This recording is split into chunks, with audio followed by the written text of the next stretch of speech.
여러분 안녕하세요. 여러분은 인터넷 속도 때문에 답답했던 적이 있으신가요?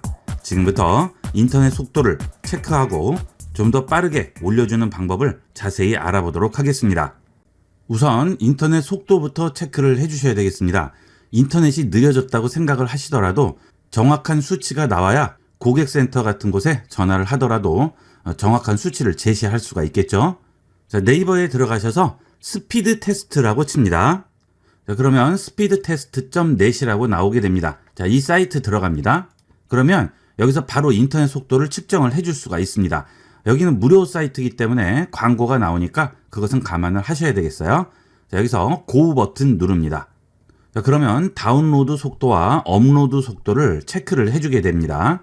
자, 그러면 결과를 이렇게 보여주게 되죠. 다운로드 속도와 업로드 속도, 그 다음에 사용하는 통신사, 핑 숫자까지 전부 보여주게 됩니다.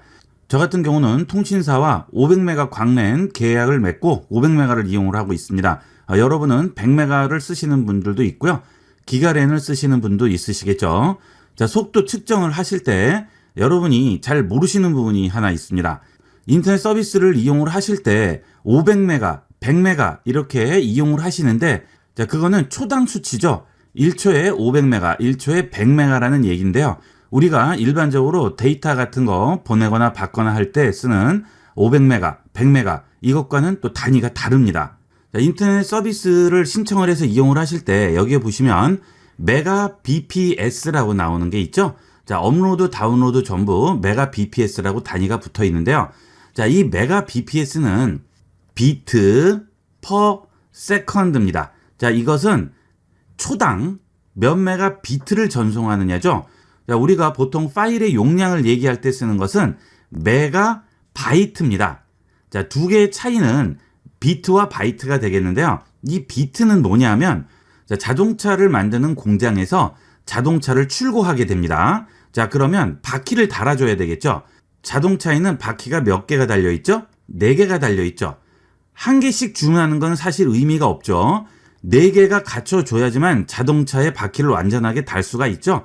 그래서 자동차의 바퀴를 얘기할 때는 세트, 4개 세트를 기준으로 얘기를 하겠죠. 자, 이게 바로 바이트가 되겠어요. 그 다음에 이 한 짝, 이것이 바로 비트가 되겠습니다. 컴퓨터상에서 글씨를 쓴다거나 파일을 생성을 한다거나 데이터를 주고받는다거나 할 때 모두 기준이 바이트가 기준입니다.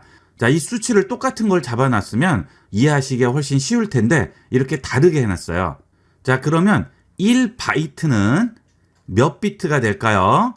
8비트가 1바이트입니다.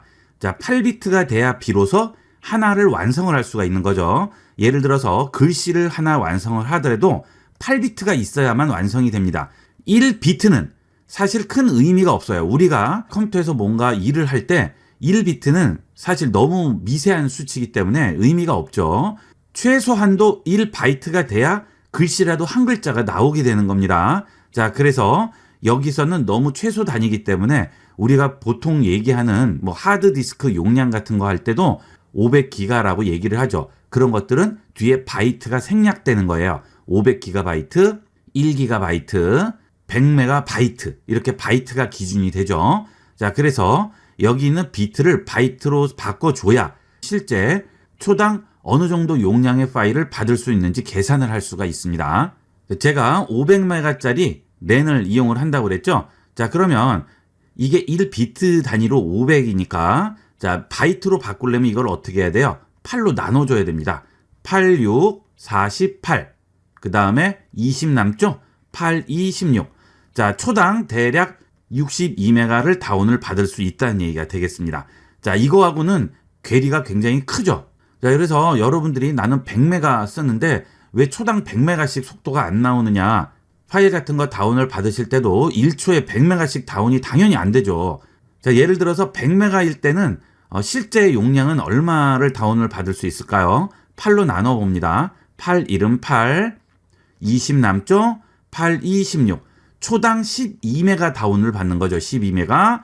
자, 그래서 인터넷 속도를 따지실 때 이거를 먼저 이해를 하셔야 되겠어요. 자, 그 다음에 다운로드 속도와 업로드 속도가 나오게 되는데요. 보통은 업로드 속도가 약간씩 느립니다. 그리고 다운로드 속도는 좀 더 빨라요. 왜 그럴까요? 인터넷 통신사에서 위약금을 내지 않고 해지를 하려면 다운로드 속도가 계약한 속도의 반 이하로 떨어지면 위약금을 내지 않고 해약을 할 수가 있습니다.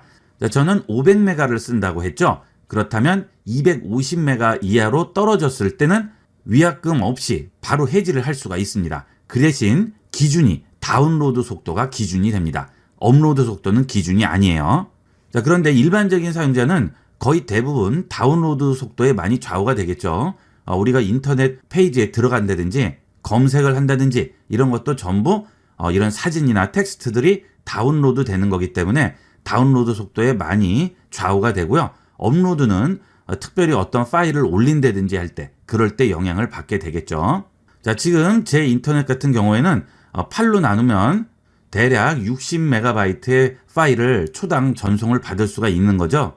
자, 여러분들도 책정을 해보시고요. 예를 들어 100메가를 쓰고 계시는데 50 이하로 떨어져 있어요. 그러면 바로 고객센터에 전화하셔서 제 속도가 나게끔 해달라고 말씀을 해주셔야겠죠. 예전에는 30%밖에는 인정을 안 했어요. 그런데 얼마 전에 법이 바뀌어서 50%까지 인정이 됩니다. 속도가 많이 떨어지시는 분들은 꼭 한번 확인을 해보도록 하세요. 자, 100메가를 쓰시는데 60메가 정도 나옵니다. 그런 경우에는 해약 사유가 되지는 않아요. 그 대신 통신사에 얘기해서 속도가 너무 낮으니까 속도를 좀 정상화해달라고 말씀은 할 수가 있겠죠. 그렇게 했는데도 속도가 제대로 안 나오실 경우에는 지금부터 말씀드리는 방법을 이용을 해서 조금이나마 속도를 올려서 좀 더 쾌적한 환경을 만들어 주셔야 되겠습니다. 자, 첫 번째로 하셔야 될 방법은 06이라든지 모뎀을 재부팅하는 겁니다. 06이나 모뎀을 재부팅하게 되면 기존에 사용하던 IP 주소가 바뀌기 때문에 속도가 바로 복구가 되는 경우가 있습니다. 일단 첫 번째로 062와 모뎀부터 재부팅 해보시고요. 두 번째는 컴퓨터에 설치되어 있는 프로그램들 중에 네트워크 자원을 많이 잡아먹는 그런 게 있는 경우가 되겠죠. 자, 아래 작업 표시줄에서 윈도우 시작 버튼에 마우스 우측 버튼 클릭합니다. 그리고 작업 관리자로 들어가세요. 자, 그 다음에 프로세스 탭을 눌러주게 되면 CPU, 메모리, 디스크, 네트워크 여러 가지 나오죠. 자, 여기서 네트워크를 보시고요. 이 네트워크에서 현재 아무것도 안 하고 있는데도 많은 자원을 잡아먹는 게 있는지 확인을 해주시면 되겠습니다. 자, 쭉 내려보시게 되면 자, 지금 전부 0이죠. 그런데 어떤 프로그램에서 사용 용량이 굉장히 많아요. 이럴 경우에는 그 프로그램을 확인을 하실 필요가 있죠. 여러분이 꼭 써야 되는 게 아닌 엉뚱한 게 그런 자원을 잡아먹고 있다고 한다면 그런 거는 바로 우측 버튼 눌러서 작업 끝내기를 해주시면 되겠고요. 그 다음에 내가 설치하지 않았다거나 필요 없다 할 경우에는 아예 삭제를 해주시면 되겠습니다. 속도가 느릴 경우에는 이 네트워크 사용량이 많은지 꼭 한번 확인을 해보도록 하세요. 자, 그 다음은 DNS 캐시를 없애주는 방법이 되겠습니다. 여러분이 인터넷을 이용을 하시게 되면 여러분이 방문했던 사이트의 주소를 우리들이 볼 수 있는 주소로 바꿔주게 됩니다. 자, 컴퓨터는 IP 주소를 이용하게 되는데요. 우리는 수치로만 된 거를 읽을 수가 없기 때문에 그 수치로 된 IP 주소를 우리가 알 수 있는 네이버.com이라든지 또는 다음.net이라든지 이런 것으로 바꿔주게 되죠. 자, 그게 DNS 서버라는 곳에서 해주게 되는 작업입니다. 자, 그런데 여러분이 한번 방문했던 사이트들을 컴퓨터에서는 다음에 좀 더 빠르게 접근하기 위해서 변경했던 그런 정보들을 전부 기록을 하고 있어요. 그래서 여러분이 인터넷을 하실 때 컴퓨터에서는 그 DNS 주소부터 먼저 쭉 찾아보게 되겠죠. 자, 그런 DNS 캐시가 많이 있을수록 찾아볼 것이 많기 때문에 속도가 느려지게 됩니다. 우선 제 컴퓨터에 기록되어 있는 DNS 캐시를 보도록 하겠습니다. 자, 하단 작업 표시줄에서 윈도우 시작 버튼 누르시고요. 키보드에서 CMD라고 칩니다. 그러면 명령 프롬프트를 열 수 있어요. 이거를 관리자 권한으로 열어주셔야 됩니다. 관리자 권한으로 실행합니다. 여기에 ipconfig display DNS라고 쳐서 내 컴퓨터에 기록되어 있는 DNS 캐시를 보도록 하겠습니다. ipconfig /display DNS 썼습니다. 엔터 칩니다. 자, 지금 엄청나게 많이 나오죠. 자, 이것들이 전부 캐시에 기록되어 있는 거예요. 자, 여기 보시게 되면 speedtest.inetvl.ru.prod. 이게 쭉 연결되어 있는 게 내가 들어간 사이트가 되겠고요. 자, 그 사이트는 우리가 볼 수 있는 거고요. 컴퓨터에서는 이것을 알 수가 없기 때문에 컴퓨터가 알아들을 수 있는 IP 주소로 바꿔주게 됩니다. 이게 DNS 캐시가 되겠어요. 지금 이렇게 많기 때문에 인터넷에 어딘가에 접속을 할 때마다 이런 식으로 지금 전부 체크를 해주는 거죠. 시간이 많이 걸리겠죠. 자, 그러면 이것은 영원히 기록되느냐? 그렇지 않습니다. 컴퓨터를 재시동을 하시게 되면 이 기록들이 전부 없어지게 돼요. 그러면 다시 원상태를 이용을 할 수가 있겠죠. 그래서 인터넷을 좀 더 쾌적하게 쓰기 위해서는 가끔은 재시동을 해주셔야 되고요. 이렇게 컴퓨터를 재시동하지 않고도 이런 기록들을 없애주는 게 플러시가 되겠습니다. 입력을 해볼게요. ipconfig/flush DNS라고 쳤습니다. 엔터합니다. 자, 그러면 캐시를 플러시했다고 나오죠. 그러면 다시 한번 DNS 캐시를 확인을 해볼까요? 디스플레이 DNS 썼습니다. 엔터합니다. 지금 플러시가 끝난 상태에서는 하나, 둘, 셋, 네 개밖에 없죠. 제가 인터넷 창을 열어놨기 때문에 그 주소들은 여기에 나오는 거죠. 아까에 비해서 현저하게 줄었죠. 이렇게 이용하시면 좀 더 속도가 빨라지게 되겠습니다. 자, 그 다음은 참고만 하시는 내용인데요. 일단 윈도우 시작 버튼 누르시고요. 설정으로 들어갑니다. 여기서 홈 들어가신 다음에 네트워크 및 인터넷으로 들어갑니다. 여기서 고급 네트워크 설정으로 가시면 어댑터 옵션 변경이 있습니다. 이 어댑터 옵션 변경에 들어가세요. 그러면 현재 컴퓨터에 설치되어 있는 네트워크 카드가 보이게 되면서 이더넷이라고 나오게 되겠죠. 우측 버튼 클릭을 하시고요. 여기서 속성으로 들어갑니다. 그 다음 연결 항목에 보시면 인터넷 프로토콜 버전 4라고 있습니다. 이것을 더블 클릭해 줍니다. 그러면 일반 탭에 보시면 자동으로 DNS 서버 주소 받기라고 나오죠. 이것을 다음 DNS 서버 주소로 바꿔주세요. 자, 이건 뭐냐면 아까 말씀드린 대로 우리가 인터넷 주소를 입력을 하게 되면 DNS 서버라는 곳에서 컴퓨터가 알 수 있는 IP 주소로 변경을 해주게 됩니다. 그런데 그 DNS 서버가 느린 곳이 있고 빠른 곳이 있어요. 자, 보통은 통신사에 있는 DNS 서버를 이용하게 되는데 주로 구글을 많이 이용을 하시고 유튜브를 많이 보시는 분들은 통신사의 DNS 서버보다는 구글 DNS 서버가 좀 더 빠르게 반응을 하게 됩니다. 그래서 여기에 구글 DNS 서버 8888 입력을 하시고요. 그 밑에 8844 입력을 해줍니다. 그러면 DNS 서버를 구글 DNS 서버로 이용을 하게 되겠죠. 자, 이것은 유튜브나 구글 지메일 또는 구글 크롬을 이용해서 어딘가에 접속을 할 때 좀 더 효과를 볼 수가 있습니다. 크롬 브라우저를 이용하지 않으시는 분들은 효과가 적을 수도 있어요. 적용을 해보시고요. 속도에 큰 차이가 없다 하시면 다시 자동 DNS 서버 주소 받기로 바꿔주시면 되겠습니다.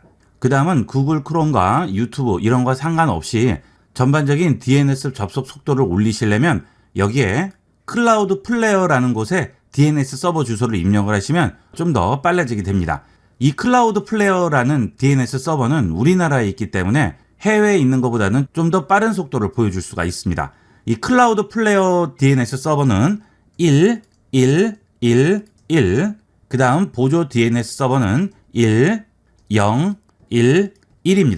자, 이렇게 입력을 해주시면 대략 10에서 15% 정도의 속도 상승 효과를 볼 수는 있어요. 하지만 이것은 여러분 컴퓨터가 설치되어 있는 인터넷 환경에 따라서 달라질 수가 있기 때문에 정확한 값이라고는 말씀드리기가 어렵겠어요.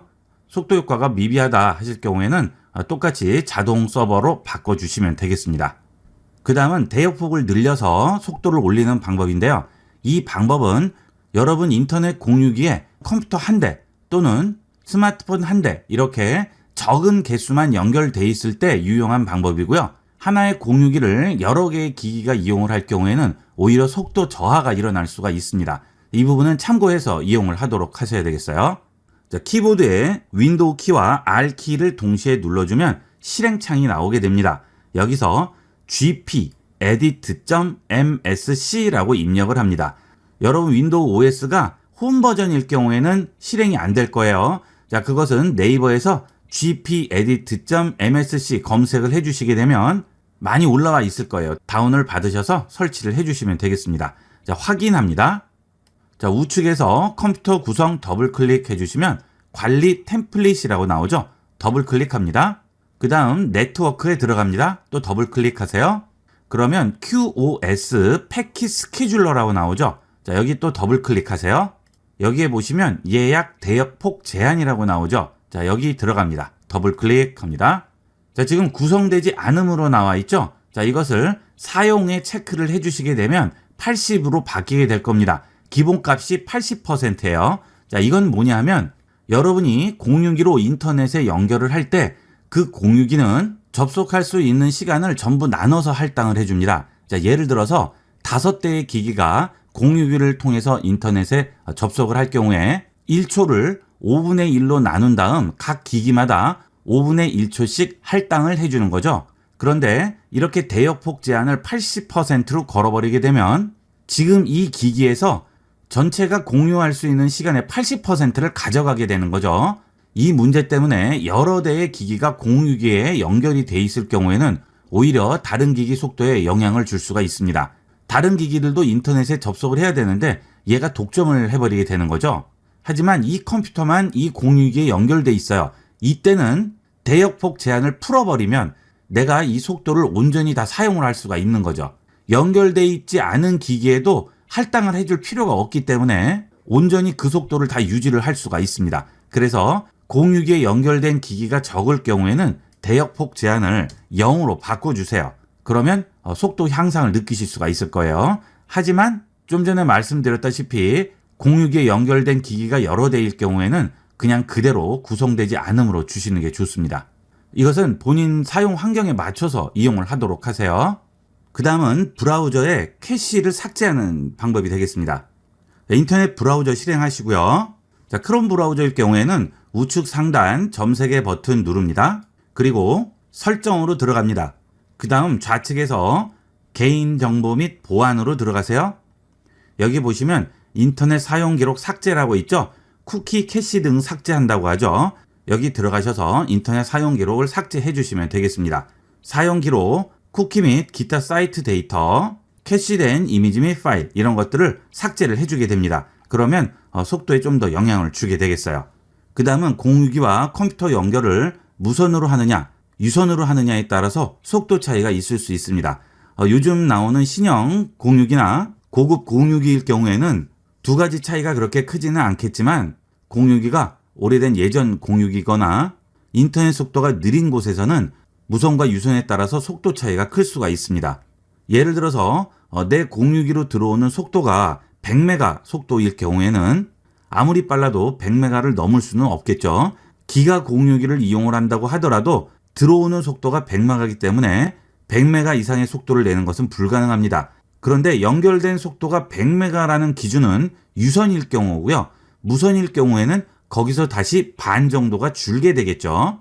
좋은 공유기는 그 갭 차이가 얼마 되지 않지만 예전 공유기들은 그 차이가 큽니다. 그래서 조금 예전 공유기나 인터넷 속도가 느린 곳에서 이용을 하실 때는 되도록이면 랜선을 이용을 해서 연결을 하도록 하세요. 자, 이렇게 해서 인터넷 속도를 측정하는 방법과 인터넷 속도를 조금이나마 빠르게 바꿔줄 수 있는 여러 가지 방법들을 알아봤습니다. 제가 말씀드린 다양한 방법 중에 여러분에게 맞는 방법을 이용을 해서 좀 더 쾌적하게 인터넷을 사용해 보도록 하세요. 이번 시간은 여기까지 하도록 하겠습니다. 감사합니다.